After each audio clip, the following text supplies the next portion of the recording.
Good morning, everyone, and welcome to the York Festival of Ideas. My name is Alice Flinta, and I'm a researcher here at the University of York. It is my great pleasure to welcome you here today, and it is an honor to have James Harker from Comma Press and writer and translator Sondos Sabra. This session will be a mix of readings, questions, a conversation, and Sondos will be reading from Voices of Resistance, which has been published by Comma Press in Manchester last year in 2025, and we'll have 15 minutes at the end for some questions. Thank you for bearing with us. And please now do join me in welcoming James and Sondos.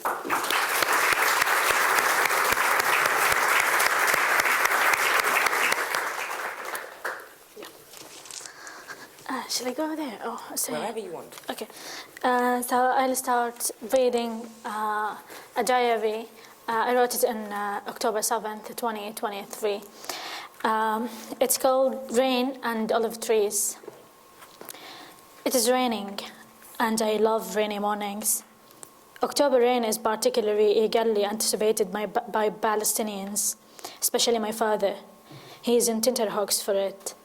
People consider the rain a sign from Mother Nature, signaling the start of Jadda Zaytun season, the olive harvest, in which the bond between the land and the people is renewed, and families gather to pick olives in an atmosphere of cooperation and joy.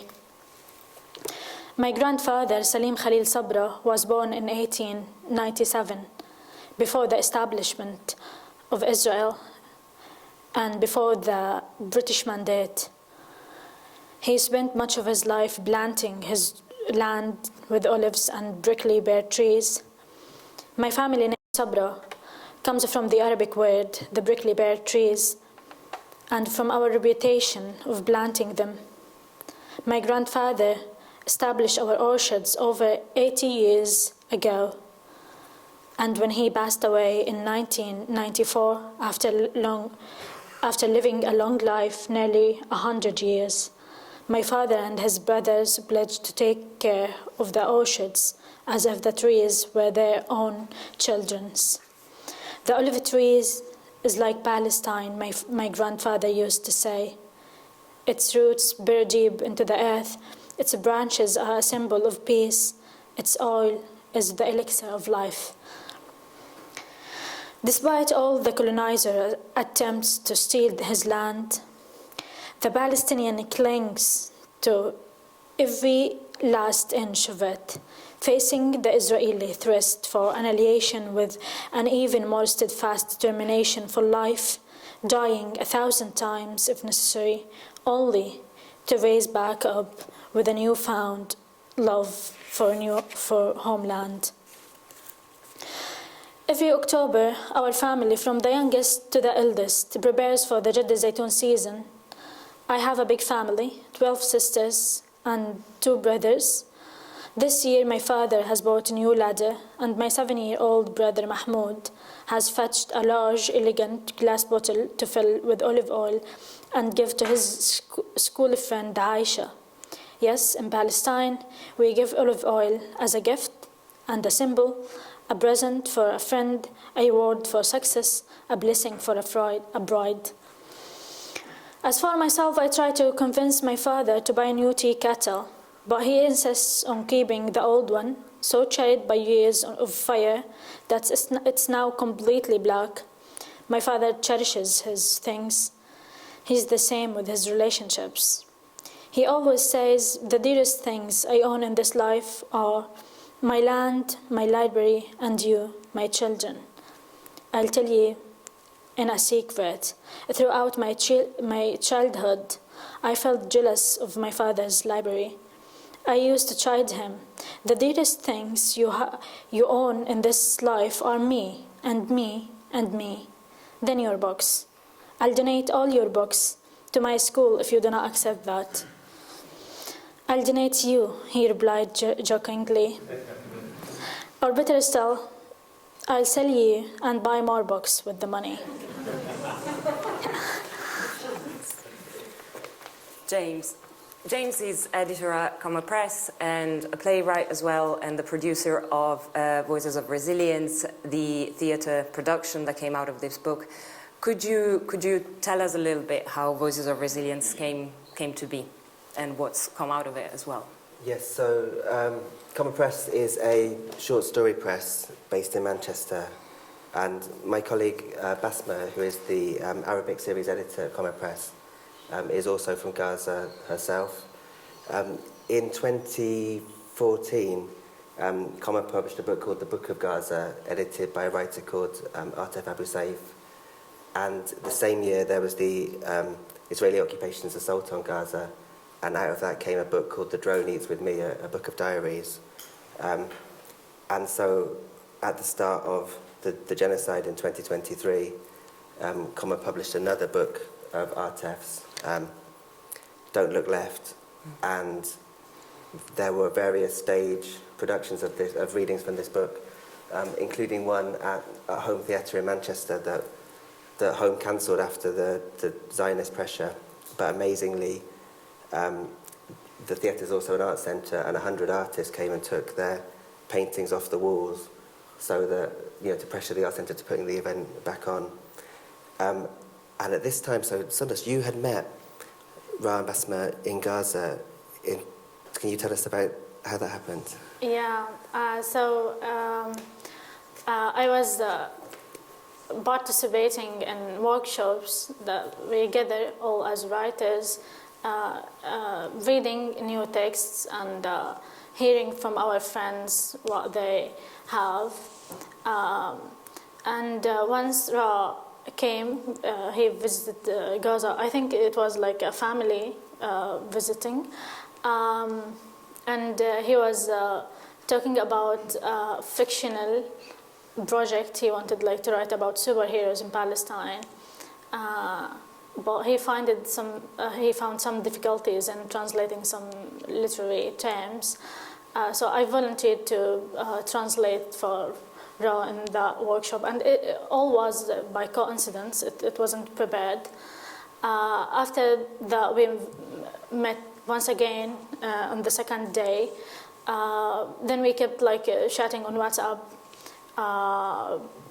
But after the genocide, he was interested in collecting testimonies from Gaza, and there was how was the idea of the book came from. Yeah, so first there was you were writing for the theatre. Yeah. Here, and then it became a book with the other three writers, Batool Abu Akleen, Nahil, Mohana, and Obaid. Yeah. Yeah. And Sondos, you published a piece titled "The Voice I Left Behind," which is a letter to Daddy Long Legs, and you published that on Arab Lit in 2025. In that text, you write about wishing to go back to an older self, older than the most recent genocide. So, what were you writing about before, and do you see yourself writing about it?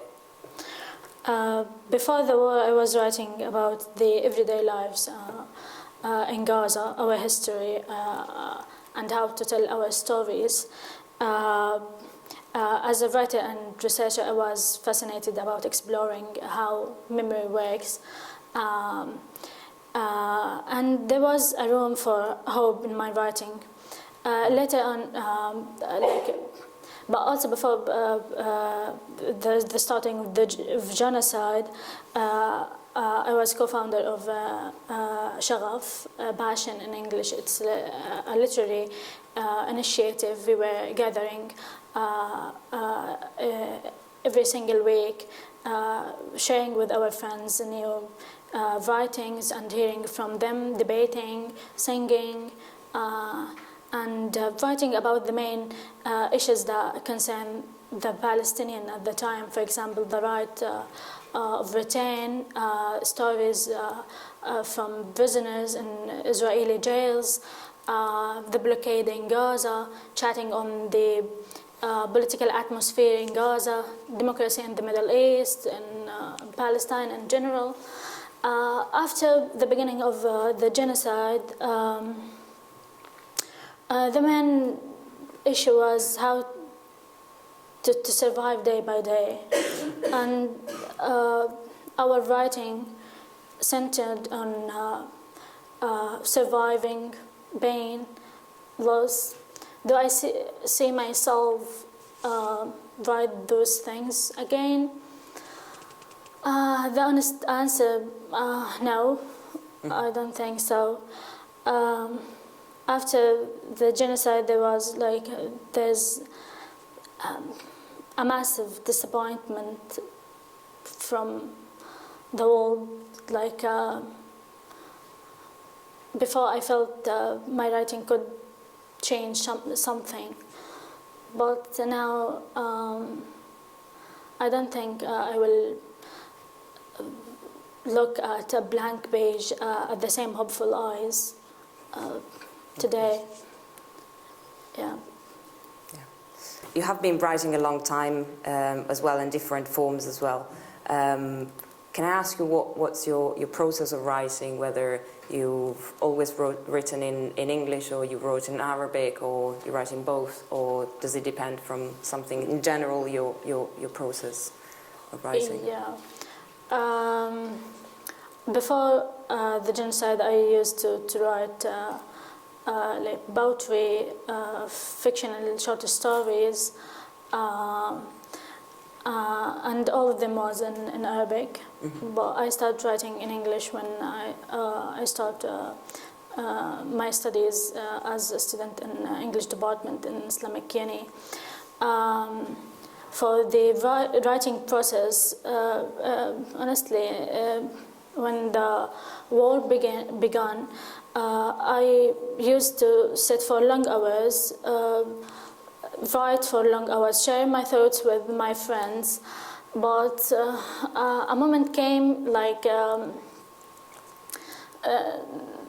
there's something changed. I don't know what is exactly changed inside us, but I felt I cannot keep writing all the time. And that moment was the beginning of the famine in Gaza. After the famine, I realized how the world ignores us as Palestinian and how isolated we are. And I couldn't even my ability to express myself was shrunk. I couldn't keep writing as much I did in the beginning of the genocide. But what really influenced me to keep the process of writing, the act of writing, my desire not to see myself in the Israeli lenses. Sure. They wanted us to be voiceless. They wanted us to be victims, targets, only passive victims. Thank you. And it's wonderful to hear and to have it said loud that writing is not just an individual process, is also is community driven. It is about conversations that you have with your friends. It is about sharing your writing with others. And I have the feeling that Voices of Resistance, and this is for James, has taken as well a life of its own beyond the physical book, because there have been theatre production and various teams of people working together. Well, it seems it's just so important for your writing to be heard, and it's amazing that, was it in Canada recently? People were reading your book, and all across the world. It looks almost like, have you got a piece you want to read? Yeah. Yeah, you go ahead. No, okay. I wanted to read the. It's in the same context of why writing is important in such circumstances, and why our memories as Palestinians is important. It's a text called "When Memory Becomes Consolation." I wrote it in October 31, 2024. I feel like I'm walking on a taut thread, balancing in mid-air. I haven't adapted to the harsh way of life imposed on us. I refuse to adapt to this. Instead, I revisit old photos and whisper to myself, this is who I am, a butterfly fluttering lightly.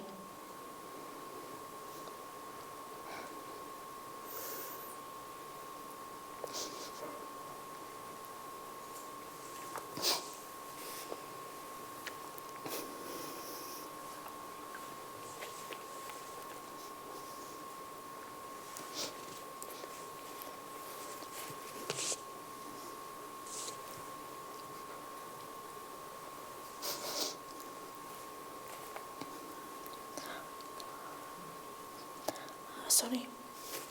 Take your time. I will not let sorrow turn me into a mountain, weighed down by despair. I know my steps have become heavier and the stabs of betrayal deeper. But from the depth of my heart, I refuse to let the scenes of our slaughter become routine. I refuse to let the souls of my friends and loved ones disappear into passing timber in a news broadcast. I refuse for our name as Palestinians to be synonymous with only misery and despair.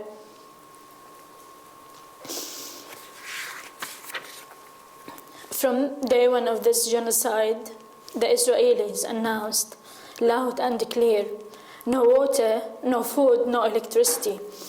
And for 17 years before, they imposed a suffocating AIDS on us, making us feel, even the air we breathe was monitored. Can I have a tissue, please? Of course.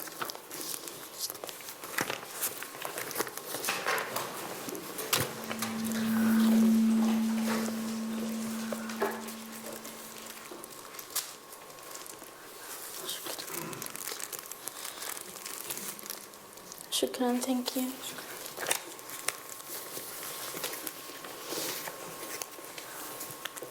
A world busy with its own news and gossip had forgotten that there were human beings with hearts and blood in Gaza, and only woke up on October 7, shocked as if nothing had happened before the date, and suddenly concluded that we are beyond the salvation of international and humanitarian law. The sting of memory is painful, yet essential to our survival, dear readers. Once we had lives, we had friends, we had Gaza, with its sea, with its bright, breezy mornings, with its balmy evening, which still reside inside us, strong and defiant against forgetfulness. I remember poetry, I loved it, and still do. I remember my dreams, ambitions, which I will one day nurture again and see grow. I remember my breakfast in the Islamic University courtyard, the sound of car horns in the morning traffic, and the writing I've left unfinished. I remember that I remember. They want to amputate my memory. They want to erase every taste of that life. But still, I remember. I remember Gaza as it was, its streets full of life, the little shop on the corner whose owner would expertly fry falafel, its smell stirring the beds in my stomach. I remember that I remember, and I will not have that memory erased. Israel wants to strip me out of my humanity, but I always remind myself I'm a spirit, a beating heart, a free being. They do not want to see myself as nothing but an ember, a voiceless creature. And when they declared no water, no food, no electricity, it is as if they were whispering from the corners of their mouths, no memory, no humanity. But they have failed. I think, I write, I remember. I remember that I remember, and I will not have that memory erased. I remember the day I was forced by their cruelty to eat animal feed. There was no flour, and the feed's rough surface tore the roof of my mouth. I remember them dragging the men from our neighborhood along the street, barefoot and naked before our eyes.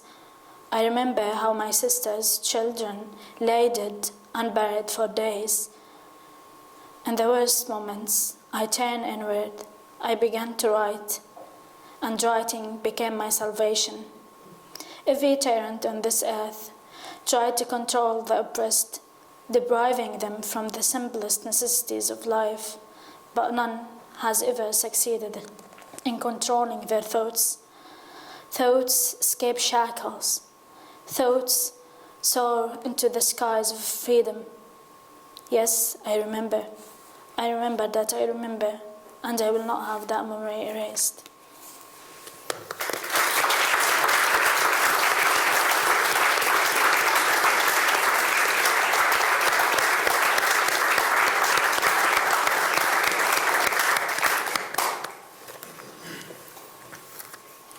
Thank you. And it's quite difficult to continue from, to follow up from these readings.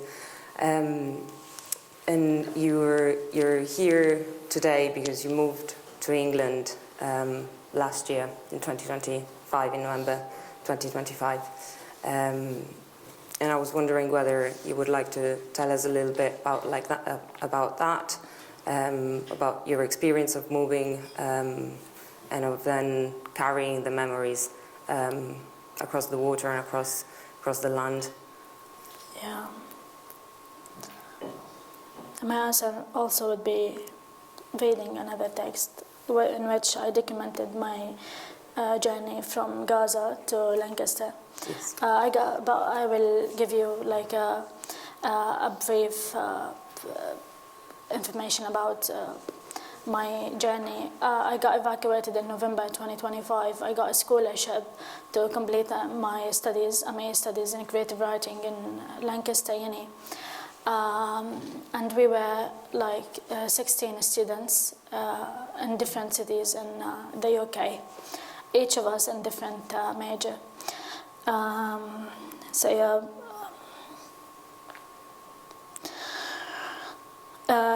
This text will be published in the expanded version of Common Press. It's not published here in this version.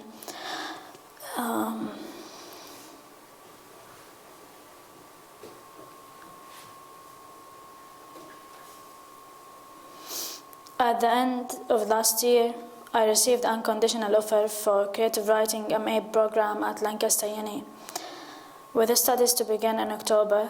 For the first time in over a year, a limited number of Gazans were being allowed to leave Gaza to study abroad. I ended up being nearly 2 months late.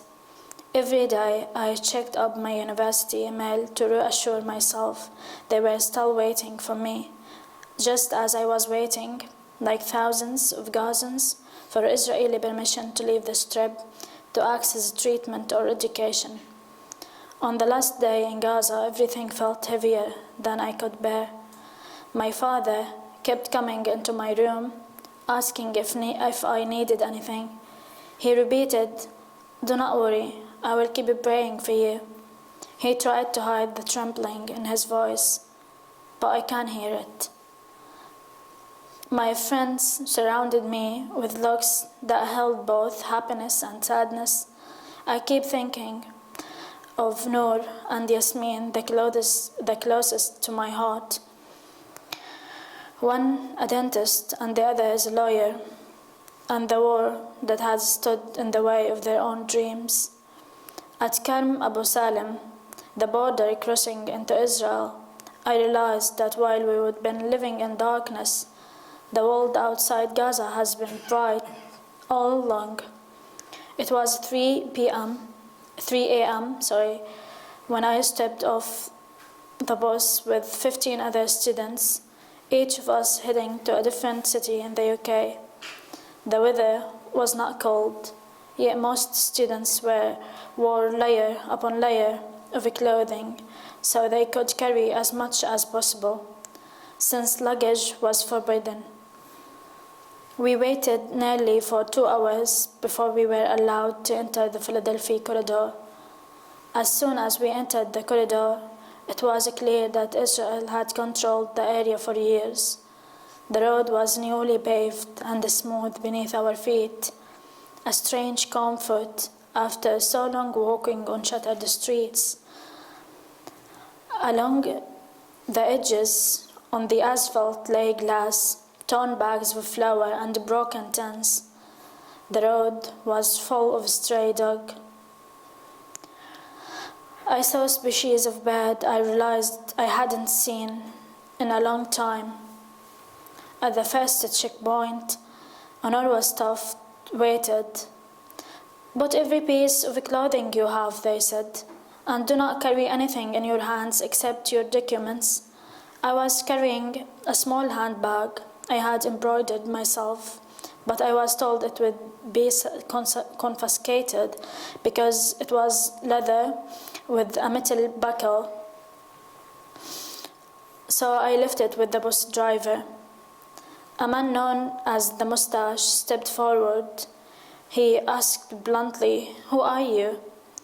The driver replied, "Students going to universities in Britain." But the mustached man did not wait for him to finish. He announced through his loudspeaker, "Britain, Britain." A student joked quietly, "We are English, mate." We queued up and entered a room fitted with cameras. We told to look into the cameras and raise our hands. After that, we walked several kilometers until we reached the crossing on the Israeli side. There we were ordered to remove all accessories and shoes and place them in trays. Then stand on a platform, raise our hands, and look to another camera. Some female students were physically searched by female soldiers. We traveled to Jordan to complete the visa process before flying to the UK. At Alia, Queen Airport in Amman, the staff member accompanying us from the British Embassy passed a blank ticket into my hand, and I glanced at it. And my eyes caught some writing in blue ink, "Refugee, okay to board." I read it once, then again, cold, sharp, humiliating. The warning, like, without the air around me tightened, tears come suddenly without warning. Like something that had been breaking inside me for years and had finally found its moment to collapse. To me, the moment was a window into how the world sees Palestinians, a person whose identity is shaped by imposed labels, refugee, transit, permitted entry, before they can be considered as a human being with a name, a life, a story. The word refugee felt like a false mirror, one that defined me by leaving rather than living. Every time staff member took my ticket, they glanced at me quickly, then carried on without a word. My heart was screaming inside me, "I'm not a refugee. My home is Palestine. My home is Palestine, and my father is waiting for my return." In Britain, everything looked for me orderly, more than I was used to. The only chaos was inside my chest. On the way to university accommodation, a strange feeling followed me, like I was living 2 days at once. A day arriving in a new country, yet still stuck on the steps of the bus, where my father held my hand in Yasmin's embrace in Gaza itself. Yeah, so that was my journey from Gaza to Lancaster. Thank you. I would like to close it with that and perhaps leave the last 10 minutes for any questions, any comments, any responses that you might have. Or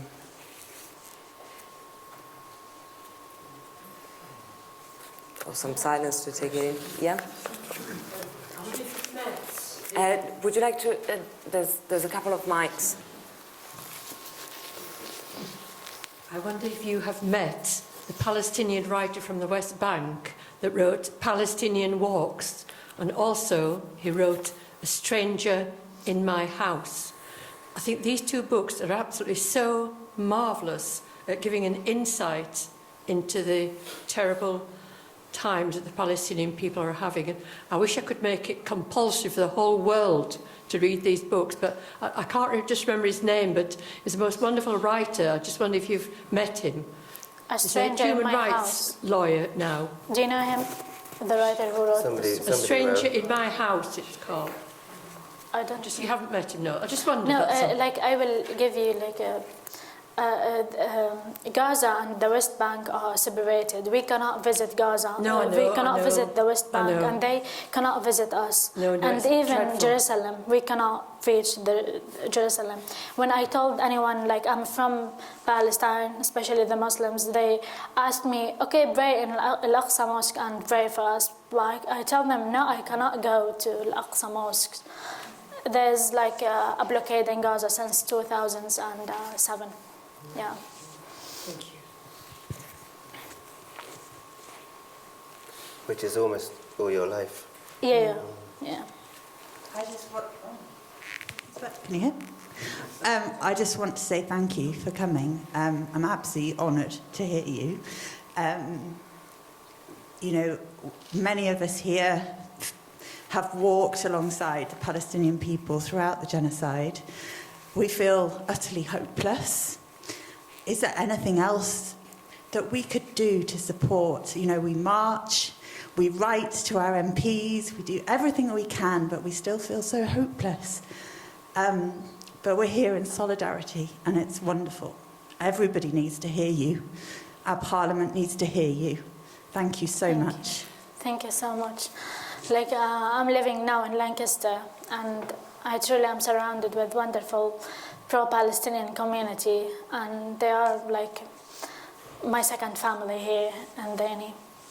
Very supportive, and they're looking after me, and I truly love them.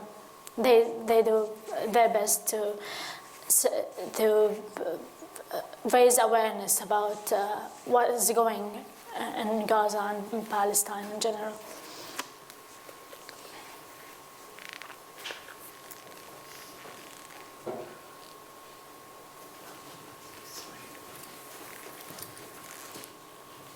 Thank you. I wanted to say similarly to thank you hugely for being with us, and how deeply moving what you've said, and to see your own emotion and to just share that with us is fantastic. And I'm glad to hear that you have found some good friends in Lancaster, and I hope we'll see you again. It gives a boost to what we're doing here in York.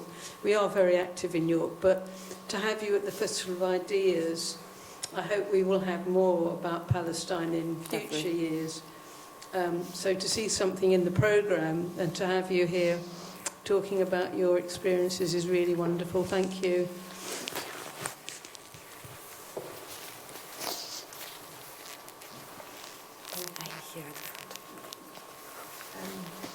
Yeah, I've read the book that you were talking about because I love walking. I think the writer is called Shahadi.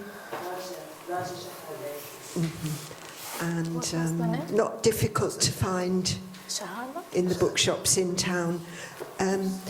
Talking, and thank you so much for coming, and to the organisers. It's good to see Gaza on the programme here. And this is more a question for the audience. If you are an academic here, anything to do with the university, I don't know if you're aware of the British Committee for Universities in Palestine, but I only discovered them this week, and they are amazing.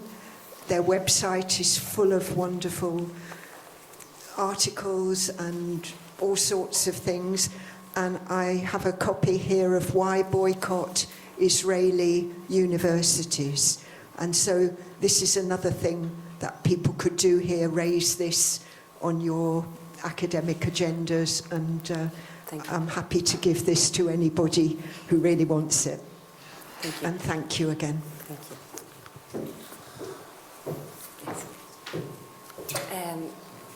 A third one.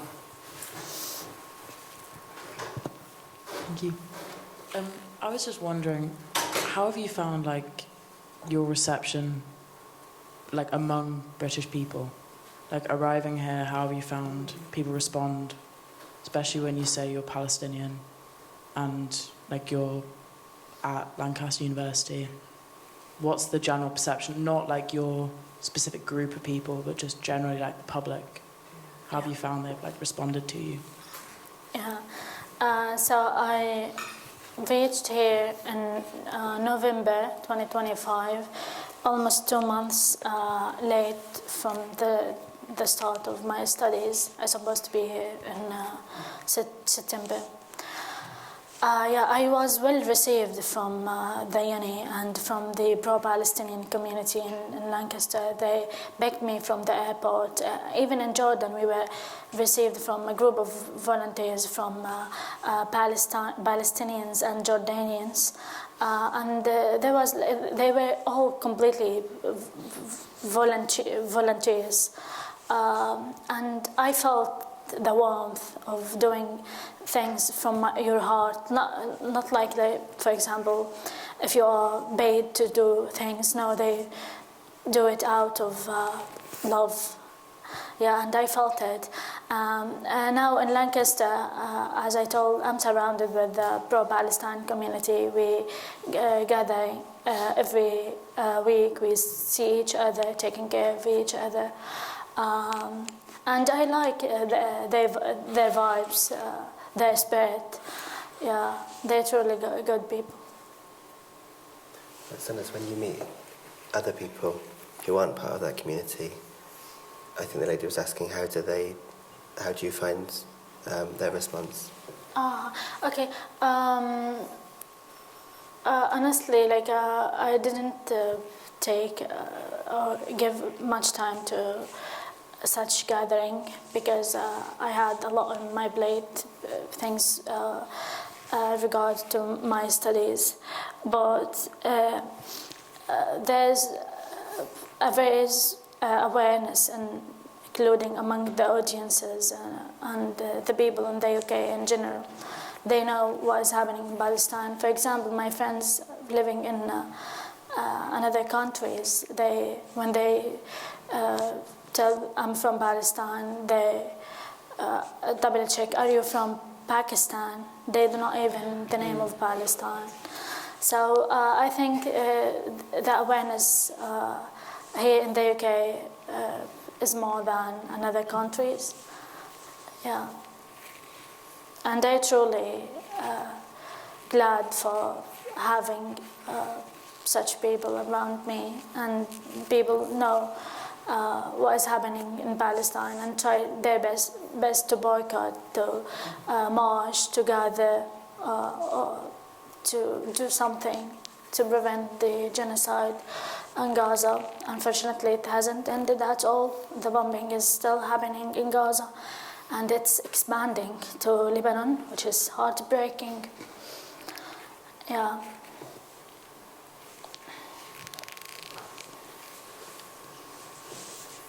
How can you communicate with your family and friends in Gaza? Yeah, it's a tough question. So the internet connection in Gaza is not stable. I rarely can call my families in video call. They go to a cafe or a restaurant where they could like contact with me. But most of the time they do not have internet. But I try my best to call them even without internet, like the SIM calls or things like this. Yeah. I was just going to ask one thing that everything must have been weird coming here, but one thing must have been seeing the way the kind of mainstream news reports the genocide here, and kind of must feel very weird and kind of frustrating or difficult to see that. Is it something you try to kind of avoid, you know, even just watching the kind of mainstream news? Yeah, honestly, the international news streams in general are disappointing. Like, they try to mislead the audiences all the time when they are talking, for example, about what Israel did. For example, if there was a bomb in Gaza and 2 Palestinians got killed, they used the passive voice. Okay, 2 Palestinians was killed in Gaza. Who killed them? Say it clearly. Israel killed 2 Palestinians in Gaza. But the point is focusing on the awareness of the people themselves, because the media always following the political benefits, the economical benefits, things like this. But I truly encourage gathering like this, raising awareness through social media platforms, personal social media platforms and things like this. Can I have we have time for a question that was there, yeah? Assalamu alaikum. Thank you for your talk. Honestly, it's very inspiring to hear.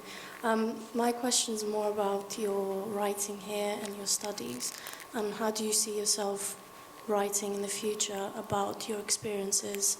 And I suppose maybe it's a big question to ask, but your role in raising awareness through writing and using your experience and your life here in the UK to kind of amplify those voices in your own voice. Yeah, I see myself writing in the future. I hope write about a free Palestine.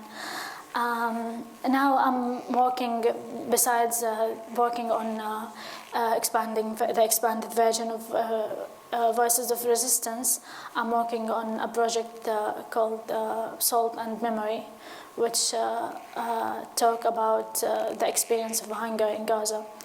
And I'm writing some fictional stories also for uni assignments.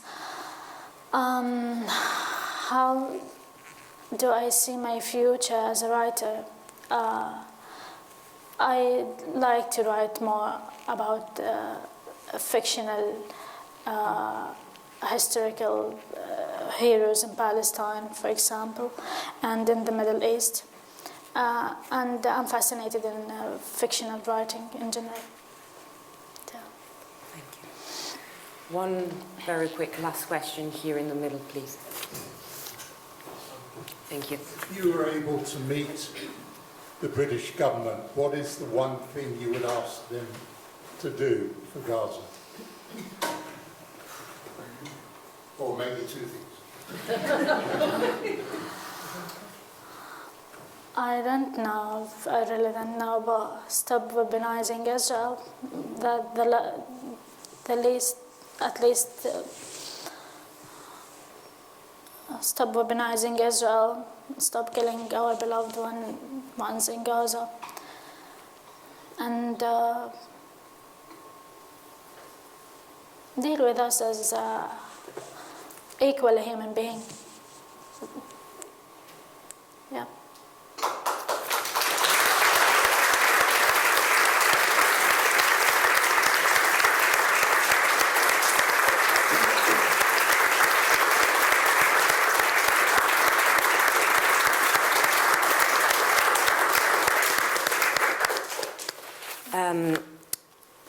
To close, Voices of Resistance, as you've heard, is going through an expanded version. We were supposed to have some copies, but they haven't arrived yet. We'll see if they will probably be available through Fox Lane Books throughout the week. So do check out the York Festival of Ideas program, check out the Fox Lane bookshop as well, or you can pre-order from Common Press, and let's keep this going. Join me again to thank you, the Sondos and James, and have a lovely day ahead.